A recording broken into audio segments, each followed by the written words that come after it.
वक्फ सरकारी जमीन हड़पने का माध्यम।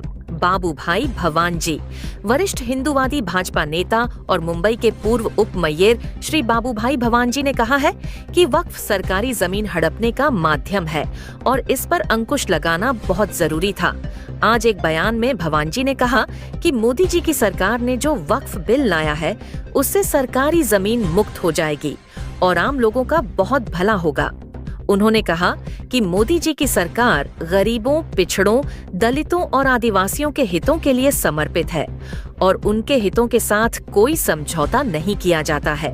बता दें कि वक्फ संशोधन विधेयक लोकसभा से पास हो चुका है। आज राज्यसभा की बारी है। मोदी सरकार ने विधेयक को राज्यसभा पेश कर दिया है और रात में इस पर वोटिंग हो सकती है। इस बीच राज्यसभा में विधेयक पर चर्चा हो रही है। चर्चा के दौरान भाजपा के वरिष्ठ नेता और राज्यसभा सांसद राधा मोहन दास अग्रवाल को भी बोलने का मौका मिला और उन्होंने कांग्रेस पर जमकर निशाना साधा।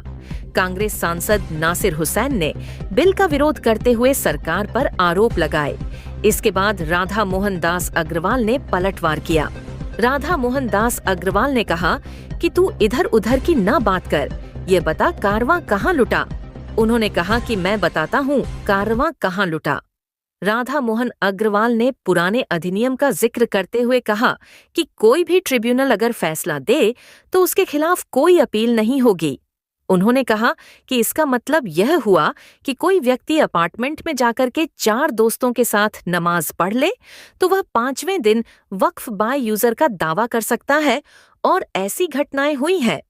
राधा मोहन दास अग्रवाल ने आगे कहा कि ऐसे ही अगर आपके बगल कोई जमीन खाली है और वहां पर कुछ मुस्लिम जाकर नमाज पढ़ लें, कुछ दिन वह नमाज पढ़ेंगे, उसके बाद वह लिख करके दे देंगे कि हम लोग वक्फ बाय यूजर हैं और यह जमीन अब नमाज के काम के लिए आएगी। बीजेपी सांसद अग्रवाल ने कहा कि तमिलनाडु की एक कहानी केंद्रीय मंत्री किरेन रिजिजू ने सुनाई जो सच है। उन्होंने कहा कि रामचंद्रन नाम का एक व्यक्ति अपनी बेटी की शादी के लिए जमीन बेचना चाहता था और वह रजिस्ट्रार ऑफिस में गया।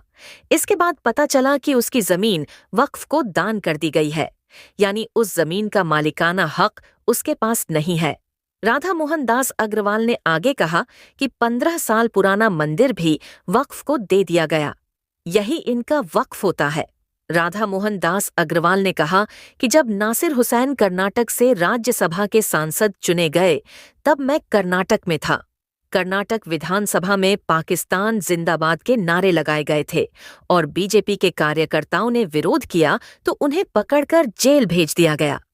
जैसे ही राधा मोहन दास अग्रवाल ने यह बात कही, तुरंत कांग्रेस सांसद नासिर हुसैन खड़े हो गए। मुंबई से जेपी जायसवाल की रिपोर्ट।